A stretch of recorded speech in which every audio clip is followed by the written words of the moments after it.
मैं पिछले कुछ एपिसोड से आप लोगों को टेक्निकल एनालिसिस तो पूरा नहीं सिखा रहा हूँ, लेकिन उसका बहुत कुछ इम्पोर्टेंट हिस्से को आप लोगों को बेसिक धारणा देने का चेष्टा ज़रूर कर रहा हूँ।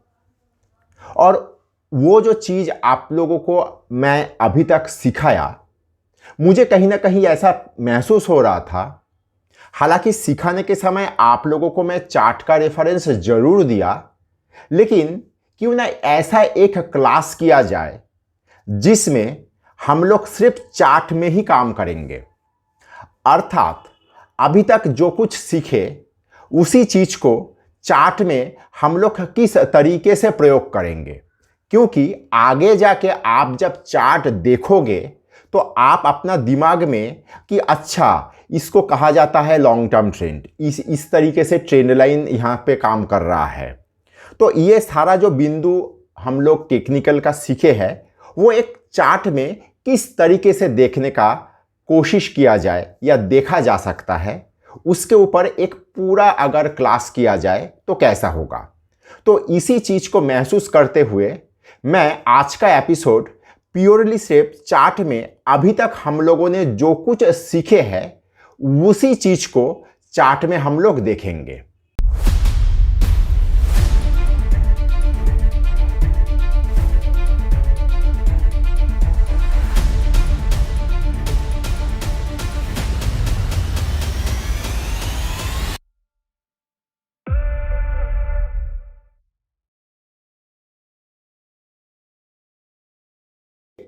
आप लोग यहां पे देख पा रहे हो, मैंने यहां पे 3 चार्ट खोले हैं। एक है डिवीज लैब, दूसरा है इन्फोसिस और तीसरा है रिलायंस इंडस्ट्रीज।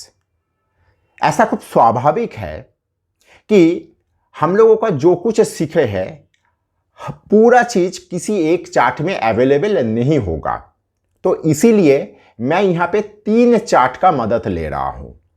तो यहां पे सबसे पहले मैं डिवीज लैब का चार्ट को बड़ा करता हूं। डिवीज लैब हम लोग जानते हैं बहुत ही बढ़िया फार्मास्यूटिकल एपीआई का कंपनी है, और ख़ास करके हम लोगों का सौरभ मुखर्जी मार्सेलस का श्यामबाजार का लड़का था, फिर दिल्ली माइग्रेट हो गया, वहाँ से यूके में चला गया, यूके से दोबारा बॉम्बे आ गया।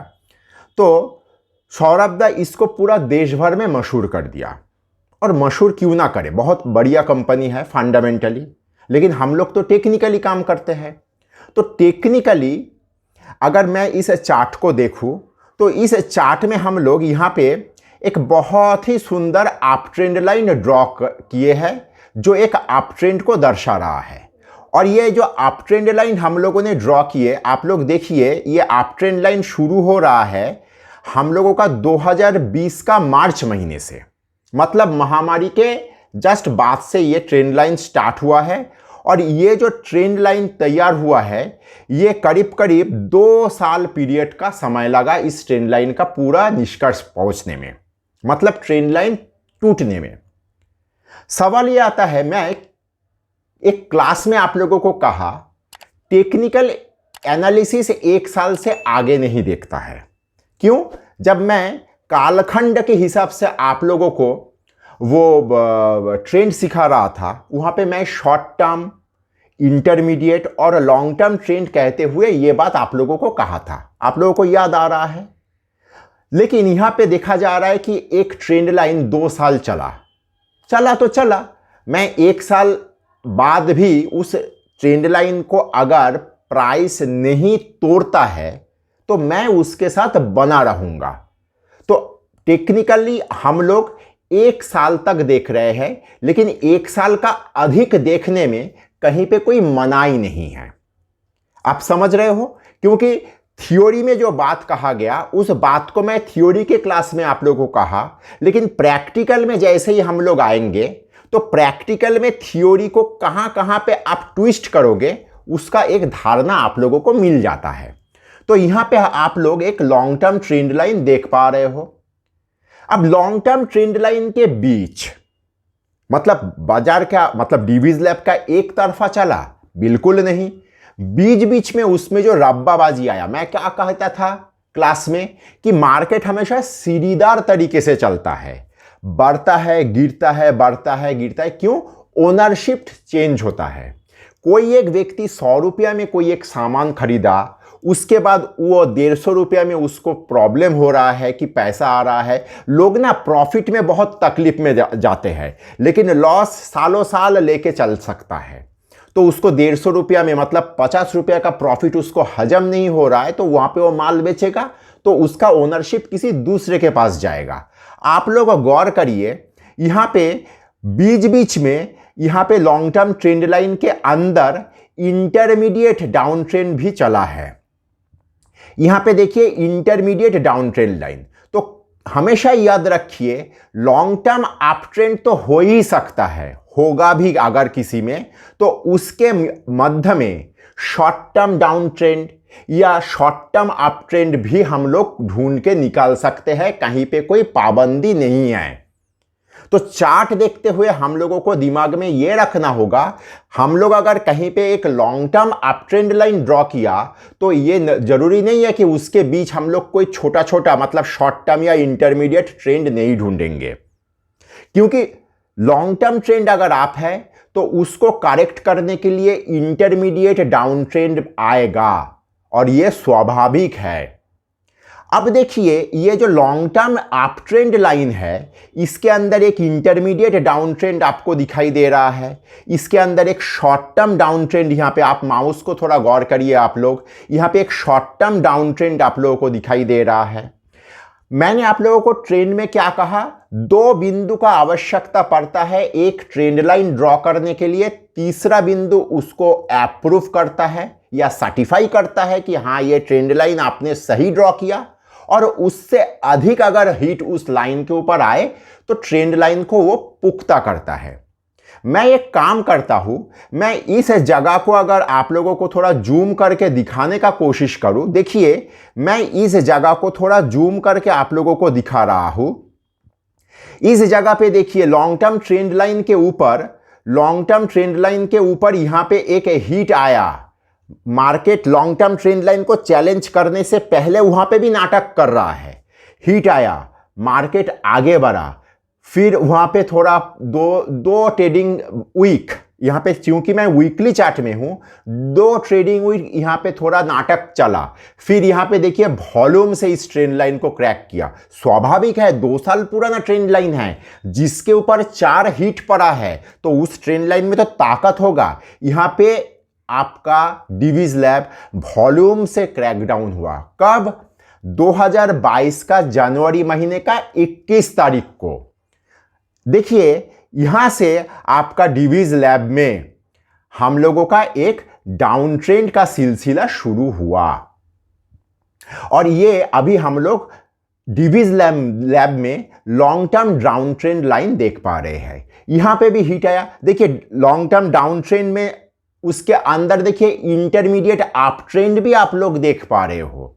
और मजेदार बात देखिए, long term down trend line में कितना नंबर ऑफ हिट आया, 1 2 3 4 5 6 हिट अभी तक इसमें आ गया। अर्थात लॉन्ग टर्म डाउन ट्रेंड में डिवीज लैब एकदम डाउन ट्रेंड का ग्रिप में है, और होगा भी क्यों नहीं। मैं आप लोगों को एक एपिसोड में कहा था, हमेशा बहुत बढ़िया कंपनी भी कुछ दिन के लिए, साल भर के लिए सो जाता है। क्यों? क्योंकि उसके अंदर ओवर ओनरशिप अगर आ जाए तो वो शेयर को ऊपर बढ़ने में तकलीफ होता है। क्योंकि डिवीज लैब में हम लोग देख पा रहे हैं कि डिवीज लैब में यहां पे एक ज्यादा मार्केट में खबर आ चुका है, तो उसके चलते डिवीज लैब में लोगों का इतना रुचि बन गया, लोग इतना डिवीज लैब में सौदा कर लिया कि गांव में हर किसी के पास 20 25 50 100 डिवीज लैब आज के तारीख में मिल ही जाएगा। अगर जो चीज गांव में ज्यादा होगा वो शेयर कभी चल नहीं पाएगा। तो as a result Divi's lab एक डाउन ट्रेंड में है, और ये सर्कल अवश्य चेंज होगा, क्योंकि दिन के बाद रात आता है, रात्रि के बाद दोबारा दिन आता है। तो इस तरीके से हम लोग डिवीज लैब चार्ट के माध्यम से up trend line, long term up trend line, long term short down trend line, आपका intermediate down trend line, short term up trend line, ये सारा चीज का एक बेसिक धारणा तैयार कर पाए। और क्या कर पाए कि लॉन्ग टर्म के अंदर इंटरमीडिएट टर्म का ट्रेंड रह सकता है, इंटरमीडिएट के अंदर शॉर्ट टर्म ट्रेंड रह सकता है। मतलब लॉन्ग टर्म मदर है तो इंटरमीडिएट उसका बच्चा है, इंटरमीडिएट अगर मदर है तो उसका बच्चा, मतलब नानी, माँ, बेटी, इस तरह का एक सीरीज के तौर पे इसको देखने का कोशिश करिए। अब मैं अगला चार्ट में जाता हूं। अगला चार्ट में क्या है, मैं अगला चार्ट यहां पे इन्फोसिस को खोला। हम लोगों ने already long term trend line वगैरह देख लिए। मैं एक क्लास में आप लोगों को सपोर्ट रेजिस्टेंस सिखाया था और उसी क्लास के बाद नेक्स्ट क्लास में मैं आप लोगों को चेंज इन पोलरिटी प्रिंसिपल भी सिखाए। इन्फोसिस का चार्ट हम लोगों को इसका एकदम सटीक उदाहरण दे रहा है। जब चार्ट देखेंगे ये सारा चीज टेक्निकल का, ये सारा बिंदु आप लोगों का दिमाग में रहेगा। कौन सा चार्ट में कौन सा चीज आपको मिलेगा वो कोई नहीं कह सकता। जब चार्ट देखते हुए आप बैठेंगे तब वहां पे आप लोग डिसीजन लेंगे। जैसे यहां पे आप देखिए, यहां पे इस एरिया को थोड़ा गौर करने का कोशिश करिए। मैं एक काम करता हूं, इस जगह को थोड़ा मार्क कर देता हूं। आप लोग देख पा रहे हो इस जगह पे, यहां पे हम लोग देख पा रहे हैं कि यहां पे एक सुंदर इस लेवल में इन्फोसिस का चार्ट सपोर्ट ले रहा है। यहां पे हिट आया, यहां पे हिट आया, नजदीक पहुंचा। एग्जैक्ट एक्यूरेट नहीं होता है, ये भी आप लोगों को मैं कहा। ये इन्फोसिस का चार्ट इसका एक सटीक प्रमाण है। 10 रुपया मतलब 10 रुपया ही होगा ऐसा ना सोचे।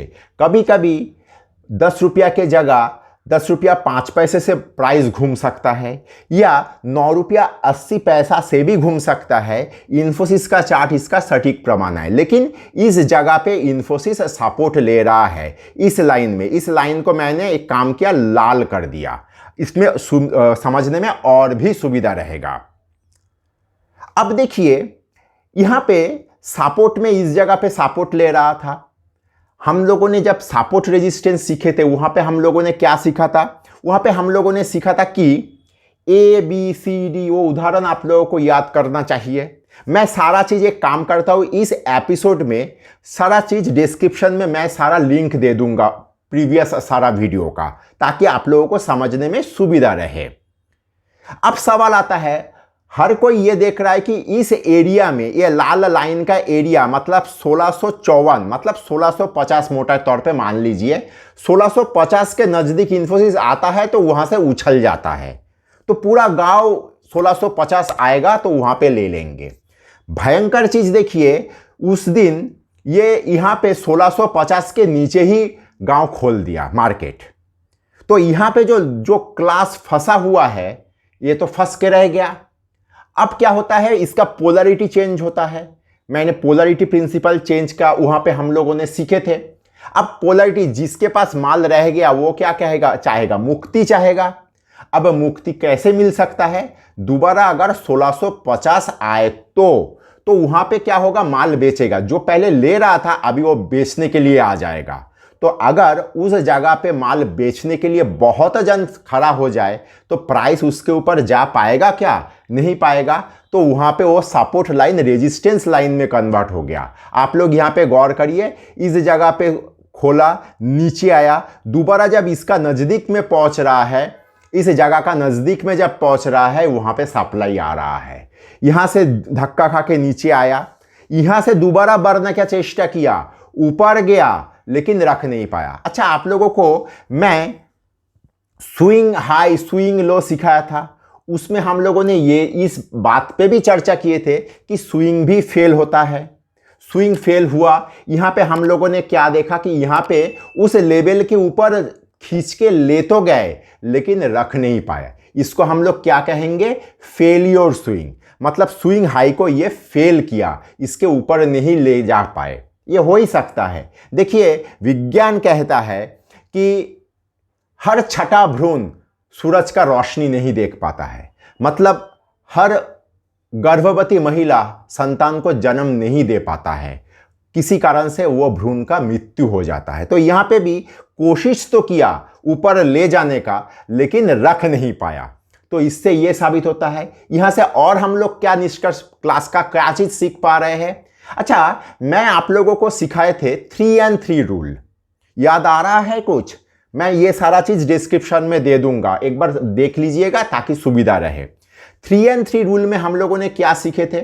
कोई भी एक लेवल को अगर मार्केट क्रॉस करे, वहां पे हम लोगों को या तो 3 रात्रि देखना होगा या तो 3% देखना होगा। क्योंकि आप वीकली चार्ट के ऊपर बैठे हो तो यहां पे स्वाभाविक है आपको यहां पे वीक के हिसाब से देखना होगा। देखिए 3 हफ्ता मतलब आप कहोगे कि इतना दिन, आप देख भी तो वीकली चार्ट हो, तो वीकली चार्ट अगर देख रहे हो तो वहां पे तो 3 बार को 3 कैंडल को तो प्रॉपर्ली फॉर्म होने का मौका देना चाहिए। अगर आप देते तो यहां पे देखिए आप फंसोगे नहीं। फेल जो हुआ स्विंग, उसके बाद दोबारा ये खींच के 1400 के नीचे ले आए, तो इससे हम लोग फेलियर स्विंग क्लियर कर पाए, चेंज इन पोलैरिटी प्रिंसिपल समझ पाए, और क्या समझ पाए? 3 and 3 रूल को भी समझ पाए। तो इन्फोसिस का चार्ट के माध्यम से हम लोगों ने ये सारा चीज को क्लियर कर पाए। आगे का चार्ट में क्या, किस एरिया में जाएंगे हम लोग? ये ट्रेंड का चैप्टर में हम लोगों ने क्या कहा था कि sideways trend is the mother of every major up और डाउन ट्रेंड। याद आ रहा है कुछ कुछ? तो अब ये साइडवाइज ट्रेंड तो मुझे समझ में आ गया कि ये कोई बड़ा मूव के लिए तैयार होने का जगह। अब सवाल आता है ये साइडवाइज ट्रेंड कितना दिन चलेगा? ये भी कहा था कि साइडवाइज ट्रेंड 2 साल 3 साल भी चल सकता है। इसका क्लासिक एग्जांपल आपको मिलेगा रिलायंस का चार्ट में। आप लोग देखिए यहां पे रिलायंस 2010 से लेके 2017 तक, 2010 से लेके 2017 तक रिलायंस साइडवाइज ट्रेंड में चला। मतलब इतना जो बड़ा मूव आया रिलायंस में, इस मूव के लिए रिलायंस को करीब करीब 7 साल का लंबा इंतजार करना पड़ा। कोई रख पाएगा? मुझे तो नहीं लगता कि कोई रख पाया। लेकिन रिलायंस यहां पे कॉन्सोलिडेट किया। कॉन्सोलिडेट नहीं कहेंगे, इस फेस को कहा जाएगा टेक्निकल के भाषा में एक्यूमुलेशन। डाउ थ्योरी में इसको एक्यूमुलेशन कहते हैं। तो इतना लंबा समय का एक्यूमुलेशन फेस से रिलायंस यहां से निकला। कैसे? आप लोग यहां पे गौर करिए, 2017 का एंड में जाके, 2017 का एंड में जाके रिलायंस में इस एरिया से, मतलब ये साइडवाइज ट्रेंड से रिलायंस जाग रहा है। तो उसका पहले, उसके ऊपर एक 2008 का वो लेमन ब्रदर क्राइसिस से पहले रिलायंस जो हाई बनाया था, वो हाई एक नेचुरल रेजिस्टेंस लेवल का तौर पे काम करेगा। क्योंकि हम लोग हमेशा कहते हैं life time high, 52 week high या लो, ये एक नेचुरल सपोर्ट रेजिस्टेंस के तौर पे काम करता है। ये भी मैं क्लास में कभी कभी कहा। तो उस एरिया में यहाँ पे एक घोर मारामारी चलेगा, एक लड़ाई होगा, क्योंकि कोई चाहता है कि ये नीचे आए, कोई चाहता है कि नहीं अब तो निकलना ही होगा इस एरिया से। तो इस जगह पे अगर आप लोग थोड़ा गौर करेंगे तो इस एरिया में आप देखिए, इस एरिया में एक बहुत बड़ा लड़ाई हुआ इस एरिया में। एवं ये लड़ाई जो हुआ, ये लड़ाई एक दिन का नहीं हुआ, 7 साल का एक रेंज से वो निकल रहा है। तो यहां पे लड़ाई भी हुआ 2 महीने का। कितना बड़ा बात है, 2 महीने का लड़ाई पहले हिट किया। यहाँ पे देखिए फेल हुआ स्विंग, आप माउस का थोड़ा गौर करिए, यहाँ पे स्विंग फेल हुआ, नीचे आया, 3-4 हफ्ता यहाँ पे दोबारा बिताया, दोबारा कोशिश किया, ऊपर गया, यहाँ पे दोबारा स्विंग फेल हुआ, 2 बार स्विंग फेल हुआ, फिर जाके एक्चुअली गाड़ी टेक ऑफ कर गए।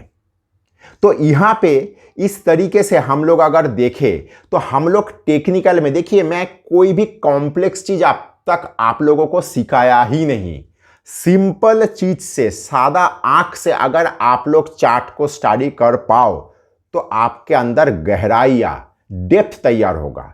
उसके बाद आप चाहे दुनिया का कितना भी सॉफिस्टिकेटेड इक्विपमेंट यूज करिए, कोई प्रॉब्लम नहीं, लेकिन बेस मजबूत करिए। पहले बेस अगर मजबूत नहीं होगा तो चाहे कोई भी चीज आप लोगों को दिया जाए वो आपका ज्यादा काम में नहीं आएगा, एक आध दिन का काम में आएगा। तो इस तरीके से चार्ट को खंगालिए, जो चीज टेक्निकल का पॉइंट है वो पॉइंट को चार्ट के अंदर ढूंढने का कोशिश करिए, या चार्ट को देखते हुए वो सारा चीज को मिलान करने का कोशिश करिए। तो यहां पे जिस तरीके से रिलायंस को हम लोगों ने यहां पे देखिए टेक ऑफ करके निकल गया और रिलायंस आपका 2017 के बाद वो अपना ड्रीम रन स्टार्ट किया।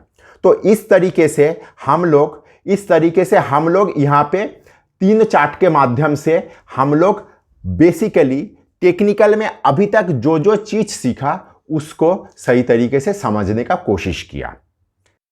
अगर वीडियो आप यहां तक देख चुके हो तो कृपया लाइक और सब्सक्राइब करिए और दोस्तों के साथ शेयर करिए, क्योंकि खुशियां और ज्ञान बांटने से बढ़ता है।